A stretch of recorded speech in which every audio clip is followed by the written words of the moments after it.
Hello guys, ayan na ang niluto ko kanina. Ngayon ko lang nabalikan kasi malambot na siya. Ayan kasi nag-live. Ayan guys, kakain na tayo. Ayan ang aking pagkain. Hiniwa ko lang yan ng maliliit kasi yung mga bata hindi pwedeng malalaki.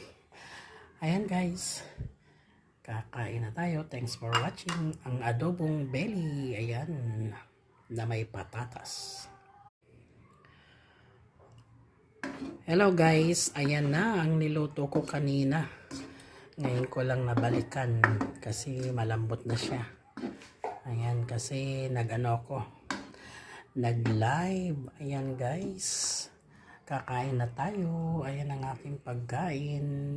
Hiniwa ko lang yan ng maliliit kasi